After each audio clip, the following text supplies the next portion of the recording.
A short time ago, the United States military began major combat operations in Iran.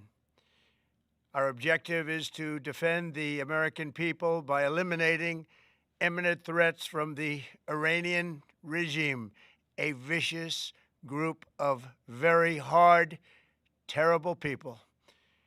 Its menacing activities directly endanger the United States, our troops, our bases overseas, and our allies throughout the world. For 47 years, the Iranian regime has chanted death to America and waged an unending campaign of bloodshed and mass murder, targeting the United States, our troops, and the innocent people in many, many countries. Among the regime's very first acts was to If you guys woke up to this morning just like I did, then you're probably scrambling trying to figure out what the heck's going on and what does it mean for my portfolio. So this was sent out about 14 hours ago, happened overnight, that Iran was bombed, attacked by the United States and Israel. What does it mean for us going forward? Now, when we're talking about war, the last thing we should talk about is money. But the unfortunate reality is that couldn't be further from the truth. Most of the time, war is centered around some kind of economic factor, and economic tactics are typically used first and foremost to come up with a solution. So, what does this situation mean for us as crypto holders? What does it mean when the United States goes in and attacks Iran? Well, first and foremost, we need to get an understanding of what exactly is happening. So, not long after we get this update, Iranian leader Khamenei killed in strikes, says Israel. US and Israel attack Iran. Explosions cause panic among Iranians. No breakthrough this week in US-Iran nuclear talks. Gulf of Arab oil producers are on edge. So, the United States and Israel launched a most ambitious attack on Iran in decades on Saturday, and Israel said Supreme Leader Ali Khamenei had been killed, according to Israeli leaders, but it has not been confirmed by the U.S., and it has not been confirmed by Iran. But Israeli leaders are saying he has been killed. Iran called the strikes unprovoked and illegal and responded with missiles fired at Israel and at least 7 other countries, including Gulf states that host U.S. bases, including launches, I don't have it in this article, but including launches on Dubai and Abu Dhabi, 2 major financial hubs in the Middle East. U.S. President Trump, who made the biggest foreign policy gamble of his presidency after campaigning for re-election as a peace president, said the strikes were aimed at ending a decades-long threat from Iran and ensuring it could not develop a nuclear weapon. Trump called Iranian security forces to lay down their weapons and invited Iranians to topple their government once the bombing ended. The U.S. president later on Saturday told NBC that most of Iran's senior leadership has been killed. He said he believes reports of Khamenei's death are accurate. We feel that this is a correct story, Trump told NBC News in a phone interview, according to the report on the website. So, we went in and attacked. Most of the leadership has been killed. Israeli officials say Iran's supreme leader, Khamenei, has been killed. No word from the U.S. or Iran. Again, so no official reports. Iranian missiles shake Gulf cities after U.S.-Israeli strikes on Iran. So in response, this is the response we get for us bombing them and killing most of their senior leadership. Iran fired missiles at several Arab Gulf cities on Saturday, causing waves of blasts, shaking windows, and sending people rushing for cover in rare and potentially far-reaching attacks on a region that prides itself in security. Kuwait, Qatar, United Arab Emirates, and Bahrain, all of which have U.S. military presence, said they had intercepted Iranian missiles after Tehran vowed to retaliate for U.S. and Israeli strikes on Iran. Jordan also intercepted missiles. So they attached back, but they were intercepted. UAE state media said one person had been killed in Abu Dhabi, but gave no details. On Dubai's posh Palm Islands, a fire broke out near a hotel, and huge plumes of smoke could be seen in a distance as multiple blasts echoed throughout the day. Missile trails streaked across the sky above several cities. Loud blasts rang out, most likely the sound of air defenses intercepting barrages of incoming missiles. Residents took cover in windowless bathrooms and closets. All occupied territories and criminal U.S. bases in the region have been struck by powerful blows of Iranian missiles. This operation will continue relentlessly until the enemy is decisively defeated, says Iran's Revolutionary Guard. So they will continue sending missiles and attacking. U.S. bases. And don't worry, keep the chat rolling. Keep the chat rolling. I see everyone coming in. I'm going to cover every single question. Let me get through the meat so everyone knows where we're at, and we will do the full Q&A live stream like we always do. And I'm going to get to how this is going to impact currency and what's happening with currency and with crypto. It does tie in. Let me get to the point here. So right now, that's what's happening. Now, it gets better. It gets more important. Remember, geopolitical affects the whole world. Ships being warned that the Strait of Hormuz has been closed. Commercial ships operating in the Middle East are reportedly being warned about the Strait of Hormuz has been closed following strikes on Iran on Saturday, according to British government agency monitoring maritime security in the region. The U.S. and Israel attacked a series of military facilities in Iran on Saturday, with Iran responding with strikes on U.S. bases across the Middle East. Iran may now be claiming to have closed the Strait of Hormuz to shipping traffic, the UK Maritime Trade Operations Agency said in its social media post. So why is this relevant? For those of you who don't know what the Strait of Hormuz is, because a lot of people don't, about a third of the world's oil flows through the Strait of Hormuz.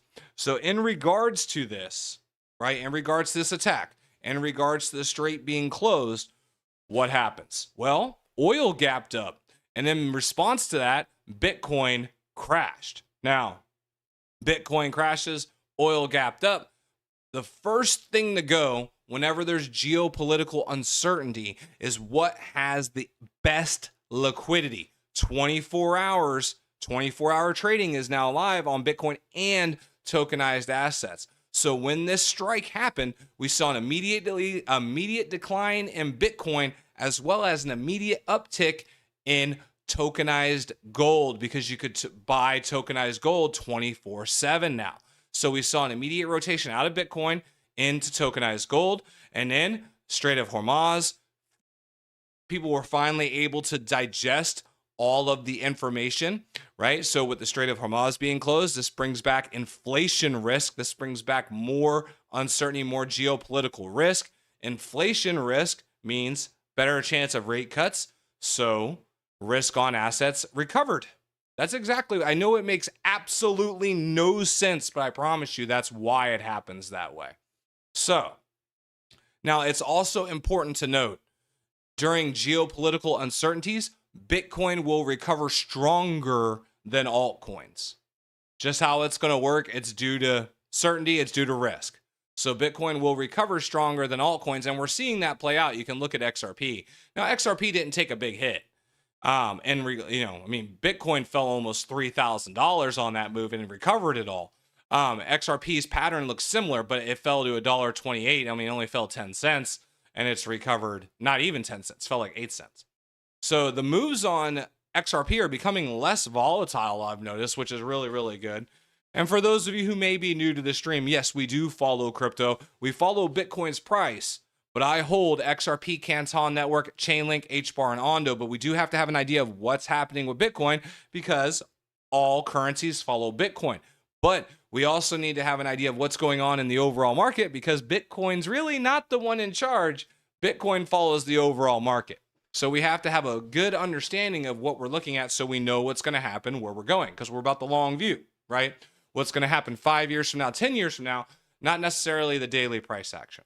But a lot of people are worried about it. A lot of people want to know what's going on with the daily price action, so we keep up with it. Now, I mentioned currency triggering. That now that we understand how everything's working together and why, what does it mean for currency? Well, let me find the bookmark for you. Here it is. Iranian rial plunged to nearly zero in regards to this attack. Now, it recovered a little bit, but Bitcoin also, as this tanked, Bitcoin increased. Again, this is why Bitcoin exists, okay? This is why crypto is recovering some too, because it's a flight to an alternative currency. The Iranian currency completely collapsed with this attack. There will be other fluctuations to come as geopolitical rebalancing. Remember, we've talked about rebalancing a couple weeks ago. Not everyone wants to talk about the actual economic stuff and how it's going to affect crypto. What's really going to affect crypto? Clarity Act, economics, these kinds of things. So, when we're looking at all of these things, we have to have a more generalized understanding of what's going on. So, when it comes to currency, yes, Iranian rial is completely tanked. This is also causing an influx into Bitcoin. Another reason why this is recovering, as well as the inflation risks that come along with the Strait of Hormuz being closed. Now, is this permanent? No. We don't know if this is permanent.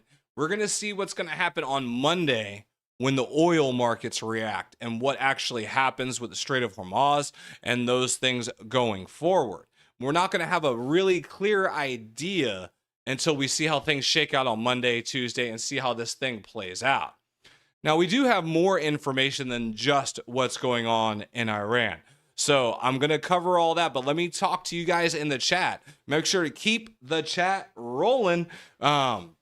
We will talk more about what's going on in the broader crypto space now that we've got through Iran, but let me catch up on the chat a little bit. I appreciate everyone taking their time to be here today. I know I went at 4 o'clock as opposed to noon. I wish I could tell you I was doing something responsible, but I actually just wasn't feeling good. And I ended up falling back asleep, to be honest with you. I'm just not feeling the best today. For those of you who know, I've had multiple strokes and sometimes my head just doesn't cooperate with what I want to do that day. And today was one of those days, unfortunately. So the question, Alcoholic Click or AC said he did. That's the rumor. It's not confirmed by Iran or the US, but the Israelis say he is dead. Todd Madison says, I caught him at the gym. Yeah, I'm sorry. I went a little bit later today. Not my normal noon day. JF Remix made it in today. Appreciate you being here, sir. And AC means I caught you in the gym. You guys are a lot more responsible than I am. I need to get my butt working out on the rowing machine again. I've been saying that for like 2 weeks. I'm still not doing it as much as I should, damn it. Is this good for crypto or gold? Well, certainly good for gold. Could be good for crypto. So whenever we have any kind of geopolitical uncertainty, it's always going to be good for gold and silver, right? Those are your typical safe haven assets and U.S. treasuries. Again, I hold gold, silver, copper, U.S. treasuries, and real estate specifically for this reason as a hedge against my crypto. And then I have my crypto infrastructure plays. It's all very well balanced about the next 5 to 10 years. But when we look at gold, let's take a look and see what gold is doing today. And we'll see what crypto is doing today. And again, keep the chat rolling, guys. I appreciate it. Gold up to 5,300 today. So it's definitely recovering well. I won't see how that's playing out on my gold and my silver ETFs that I'm holding in here. So again, if you guys are new to the stream, new to the channel, this Robinhood account is essentially a smaller version copy of my investment strategy. Gold, silver, copper, real estate, treasuries, XRP, Canton Coin, Chainlink, HBAR, and Ondo. And I have a little bit of XLM on here. That's my daughter's. But those are the things that I invest in over the long term, right? Over the next 5 to 10 years. Trust the plan, not trust me, bro. Yeah, that's right, Joel. No trust me, bros. Trust the plan. Set up we're going to have ups and downs. We're going to have highs and lows. It's going to be a roller coaster of a ride, but if you believe on where things are heading over the next 5 to 10 years, then these daily fluctuations don't really matter, but it's still really, really important to understand what is happening in the world. So we have it's turned into the best way I can explain it. And I'll get back into the rest of the crypto information that we have. Oh, I forgot to change my date. I just caught it.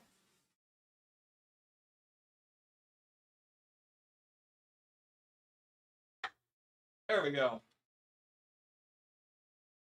Joel Dawes. You know, I have a friend with whose last name is Dawes, which is not a very common name, with a son named Joel. Wouldn't happen to have any relation to that, would you there, Joel Dawes? You don't have a son named Joel, do you? Because if you do, you might be who I'm thinking about.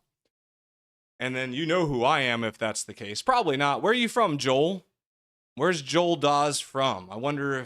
It's very interesting how that works. What about Algo? Says Alcoholic Click. Algorand, I have a little bit of Algorand as a dart throw. But as far as tokenization and smart contract, I tried to pick something from each layer. So XRP is my liquidity layer. And then Canton is my privacy layer. Ondo and HBAR are tokenization. I doubled up on tokenization because that tokenization is going to be ramping up so quickly over the next 5 years. And then as well as Chainlink for smart contracts, which seems to be working out very, very well for me. We got Chainlink partnering with Canton Network. We got Chainlink partnering with Ondo. So they're all starting to work together, which interoperable, as I said from at the beginning of 2026, I thought that interoperability and clarity were going to be key this year. Oh, I got you. So you're from California, moved to Arizona. No, it's just interesting. That's not a very common last name. And the fact that I actually know someone named Joel Dawes, I thought was pretty interesting. But yeah, trust the plan and for the long view, not the trust me bros. You know, it was funny. I had a short the other day and someone said, this guy's face has trust me bro written all over. I couldn't help myself. I responded. I said, trust me, bro. I ain't that guy. But yes, I do have some Algorand as a dart throw. It is a good project. I felt that I only want to keep it to 5. I feel like if I'm branching too far out with too many cryptocurrencies, there's lots of good projects in there. But if you're spread too thin and you really believe in any projects, right? It's kind of how I look at it for myself. And I can't talk myself out of the 5 projects I'm in right now. So right now, that's what I'm remaining committed to. And then if I have extra money, I will take dart throws on other projects, but I stick to my consistent plan. It's about having the disciplined plan. That's what keeps emotions out of it and allows me to continue moving forward every single month consistently. And then 10 years when I look back, but if I allow myself to switch back and forth all the time, then I'm not really building anything. So that's a long-winded answer on why I don't have that much Algorand, but I try to keep it to 5 so I can keep my now, if I get new information and something needs to move out, which I have done before, that's why Canton Network is now in my infrastructure pillars. I will move something out if I feel that something else is stronger, and that's what I've done in the past. So let's get back into the rest of the information. Keep the chat rolling, everybody. We will keep it going. Because right now, there's a lot. We're waiting to find out what's going to happen with the Strait of Hormuz, how that's going to affect things, how are the markets going to react on Monday. But right now, gold is climbing. Silver also doing well at $93 an ounce. So gold and silver are climbing, and that my portfolio is not even reflecting that because I have ETFs and they won't update until Monday for gold and silver. So we have gold and silver running. We have Bitcoin making a nice push back up. And for those of you who may have missed it, Canton Coin now live on Robinhood and crypto.com. It doesn't show up here, but it does show up here. It's not showing up on Robinhood Legend yet. And again, for those of you who may be new, I do put my money where my mouth is as far as my overall investment strategies. I can go through this. Let me see here. We'll just go to investing. And again, nothing is financial advice. I am not a financial advisor. This is just what I do in my own personal life. You should do your own research and consult a financial advisor before making any investments. But as you can see, I hold exactly what I say I hold. I hold XRP, Ondo, HBAR, Link, CC, a little bit of XLM, and some USDC. And then I have a little bit of XXRP, which I'm actually going to add to if this continues to drop. And then I have silver, gold, and government treasuries, as well as real estate. So as we've been buying the dip all the way down, all of these are up right now. I am in the green for right now because we've been buying all the way down. So when we get nice little recoveries, it moves things up. Again, my opinion, not financial advice, but that's what I do in my own personal life. So let's take a look and see what's happening in the better form of crypto, not so much war in Iran. But again, you can see Fox News reporting that he's been killed. Just in, Israeli high-ranking officials say that he's dead. Still not confirmed by the US, still not confirmed by Iran. Cantonomics, for those of you who may still be confused on how the tokenomics work for Canton, here it is. It's very, very simple. High utility equals the burn is greater than the mint. Price goes up. Low utility means the burn is less than the mint. Price goes down.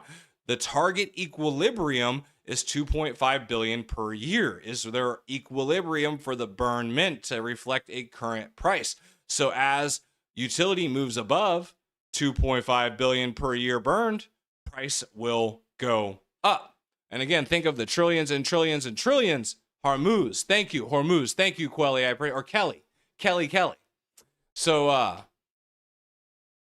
but yeah, so the 2.5 billion is the equilibrium. So as it pushes beyond this 2.5 billion equilibrium, then the price will rise. That is the easiest explanation of how the tokenomics will work on Canton coin. And I might actually have an interview lining up with a member from Canton Network. So that would be fantastic. Keep an eye out for that. I'm trying to start lining up interviews. I think would be really, really good to have people on the channel to discuss different things. So BitSafe Finance has integrated the Chainlink data standard for CBTC on Canton. BitSafe, Chainlink, and Canton now officially all working together. We covered this from Trump. Now, this is important to note too when coming to AI, when we're talking about the overall economy, moving away from Iran, talking about the things that we've been talking about for the last couple weeks, talking about inflation data, talking about jobs data, talking about all of these things. This is what's real. Recent layoffs right now, U.S. government, 300,000 employees, UPS, 78,000 employees, Amazon, 30,000, Intel, 25,000, Nissan, 20,000, Nestle, 16,000, Microsoft, 15,000. You starting to see this? It is all of the white collar jobs. So if you have kids, you might want to move them, point them towards the trade schools, because I don't think there's going to be much white collar left. They're either going to need to know digital assets, they're going to need to know something that requires a human element as AI continues to grow forward. You need to look at AI-proof jobs, trade schools, and things like that. It's not a recession, it's a replacement. From the 300K government cuts, Microsoft, IBM shedding tens of thousands, we are watching the structural transition of the agentic economy when Dario Amati warned that 50% of white-collar jobs would be wiped out.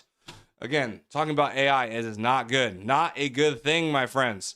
So, this was interesting. Patrick Witt says Bloomberg crypto markets may get a meaningful lift in the second half of the year if U.S. lawmakers approve the sweeping market structure legislation by mid-year, even as the sentiment remains sour. Sander Lutz says the White House wanted to deal on stablecoin yield to be done by this weekend. Will that happen? No. A banking source with direct involvement tells me Patrick Witt made an unfortunate error of going out to the press and saying he'd get this done before March. It's not going to get done before March, the source said. The crypto and bank lobbies are still far apart on the issue of yield, which is holding up crypto market structure bill. Is there language circulating? Yes. Is the language close? No, the source said. We're not close to a bill. I think that there's a very real likelihood that this thing falls apart unless Brian Armstrong comes back to the table, the source added, referring to the Coinbase CEO who has been adamant that stablecoins can generate yield for users. The source emphasized that the banks want a deal here, but figured chances of passage could drop to near zero in the next month. And here was Patrick Witt's response. Bold strategy. Let's see how it pays off for him.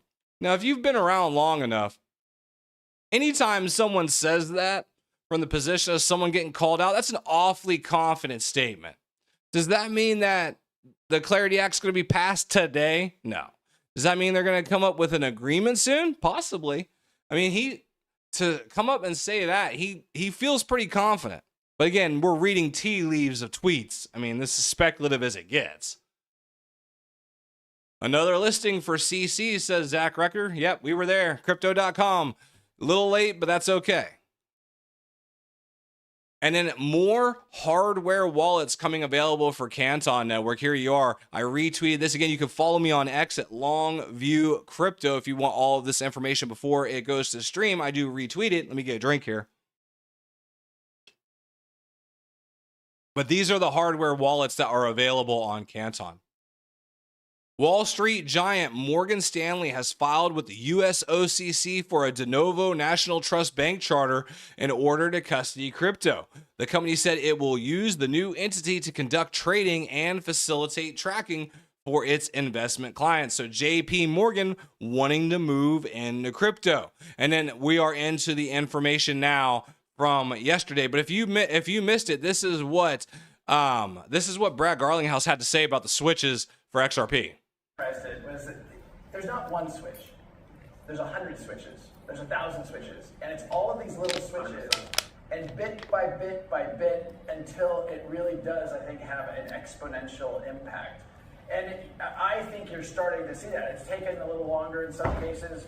On the other hand, we've made so much progress. And you're seeing more and more of these little switches flip. And it's the reason why I have so much optimism about both 2026 and certainly beyond. And look, part of that truly is you all are one of those flip switches.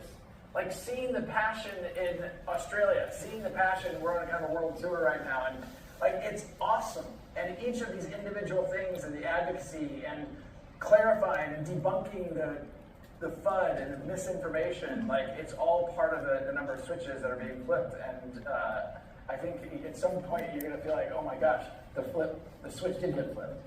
But it wasn't one. It was the culmination of a decade of that doesn't that. Absolutely. Culmination of a decade of switches. I love it. I do love my XRP. And then also, here, I'll play this for you if you missed it too. Anyway, he comes up to me and he says sorry. He comes up to me and he's like, oh gosh, wait, no, I'm sorry. I was wrong. And you guys have done an incredible job. And it was kind of weird that it had to happen at the White House. But like, I think if we stay the course, we keep doing what we're doing, we keep focusing on utility, I'm incredibly optimistic about the road ahead. Yeah, what I love about this story is that we took the longer path, but that was the correct. All right. Let's get back to the chat here. Let me see what you guys have to say. Appreciate everyone being here again, as always. AC said, okay, thank you. I got the same angle, in my opinion. I bought some algo a couple hours ago and up like $10. There you go. Worked out well for you. Well, I mean, everything's going to be going up right now because Bitcoin's recovering right now. So because Bitcoin recovering, everything recovered. It's pronounced Hormuz. Thank you very much, Kelly. My articulation of other languages is not always the best. I am ignorant in that, unfortunately. Sleeper cells will come into view of America. Keep eyes open and protect yourself and your family, says Joel Dawes. You know, we always do have to worry about that stuff. I mean, if you really want to put the tinfoil hat on and talk about like the sleeper cells of Russian agents trying to, tear away the fabric of the morality of our country in order to weaken it. Like, I mean, there's all kinds of stuff. We could do a deep dive speculation in a members only live stream one day. I actually think I will do that. I'll do a tinfoil hat live stream, one of my members only live streams one day for everyone who's a member. But I try to keep the actual stream fairly factual. I'd like to keep it factual because I like it to be based in fact and logic. That's because the entire point is to cut through the noise. So I feel wrong if I'm interjecting my own unproven speculated noise. I try to keep it as honest and streamlined as I possibly can. Trade careers are great, but if everyone is a plumber and an electrician and all people who are on corporate today become jobless, who's going to hire those plumbers. Well, I mean, that's an excellent point. I mean, I'm not saying it's going to be good for the overall economy. I'm like, but I mean, at least they'll have a job they can do. And let's be honest, people don't want to do those jobs. And I'm sorry. I mean, I'm just going to be even more honest. Majority of our youth is highly entitled and doesn't want to work. Truthfully. I mean, I can throw out some facts that'll disturb you about the kids who are 18 to 30. Like some of the research I've done. Did you know that 10%, this is an actual stat, you can look it up yourself if you like, 10% of women in our country age 18 to 24 are OnlyFans models? 10% have an OnlyFans account. That worries me about the morality of our country and the entitlement that people have as far as not wanting to work and what they're looking at online, as opposed they're trying to find the easy money.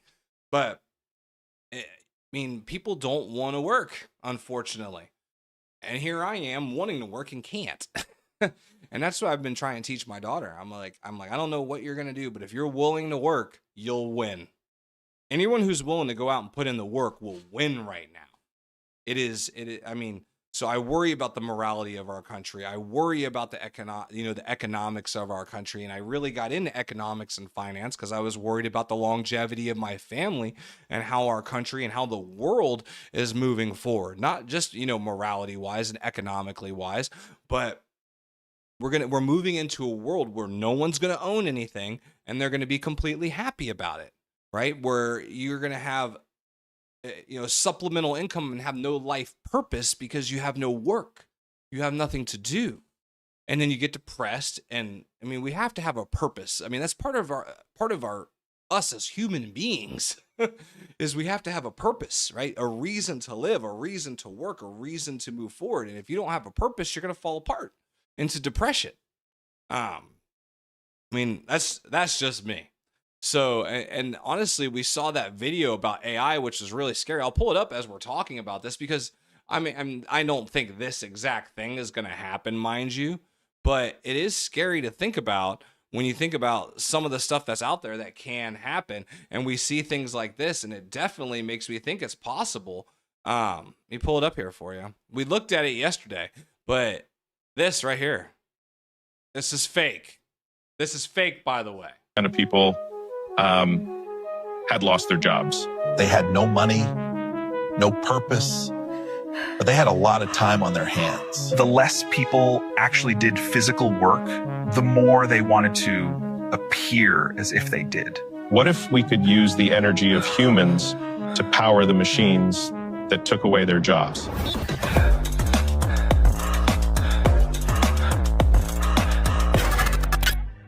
Energem solved our need for energy and your need for purpose.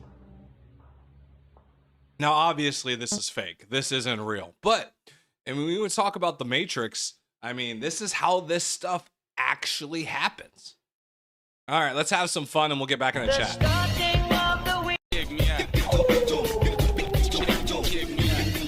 Oh, that's right. I got dinged on this because this song is copyright. So I can't do the audio. Darn. That was the one I got dinged on because the song was copyrighted. And again, breaking news, Canton lists CC on Robinhood. If you missed it, we're into the stuff from yesterday now. So let's get back into the chat. Keep the chat rolling, guys. We will talk as long as you want to today. I am over the information. I am out of the information. So it is a chat hangout from this point on. Joel says he is a welder, engineer, and auto body paint. Perfect. That is great. Congress will have to do a skinny bill and work out the rest later. We'll see. I mean, it's the banking lobbyists that are holding all of it up, and the crypto or I don't want to say the crypto companies, but some of the crypto companies that don't want to lose out on stablecoin yield because it'll highly impact their balance sheet. Plain simple. The new kids don't want to work anymore. I agree. Unfortunately, it's true.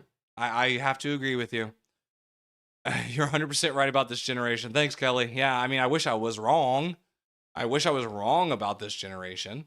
Yeah, they want to live in apartments, don't even want to cut the grass. They don't even want to take out the trash, dude. Like, if like they would give, I feel like somebody, like that's what's happened is that we have sacrificed sovereignty right? We've sacrificed, like, over the years, right? We've sacrificed sovereignty for convenience, right? That, like, people are wanting the convenience. The more convenient their life is, the less rights they have, the less privacy we have, the more convenience we give up in a cell phone, right? Our entire life is tracked with this damn thing, right? We know that our entire life is tracked with us. They listen to us when we're not using it. Like, I mean, and people walk around their life like this. Like, I go to dinner and because I have a rule. Like, whenever we go out to dinner and stuff like that, I say no cell phones. No cell phones. If we're going out, there is no cell phone. We are paying attention to each other. We are conversating with each other. And we sit there at the table and we all eat dinner together and we look around the damn restaurant and half of them are just like the whole table of like whole family sitting there like this, wife, dad, kids, all sitting there on phones at the dinner table. It just makes me sick to my stomach. I can't stand it. AC says, dang, I'm intergymming. I mean, hey, the Matrix is real, folks. The Matrix is real. Like, these things are crazy, but you can see how it can happen, right? We can see how it, like, there is a picture that is being painted on how this could happen. We don't want it to happen. So this is why I try to position myself as best for my family. That is an aged Elon Musk. Yes. Well, I mean, this is supposed to be, an AI interpretation of 20, 30 years in the future of what the rich people end up doing to keep the common folk happy, right? So here we are working out in a gym, powering their machines, being completely broke because we have no job because they created a world that doesn't need us anymore. Isn't that sad? We have as a human race, I'm going to end with this. As a human race, not everyone, but as a human race, we have strived so much for convenience that we've eliminated the need for our population. Think about that. I'll see you guys Monday.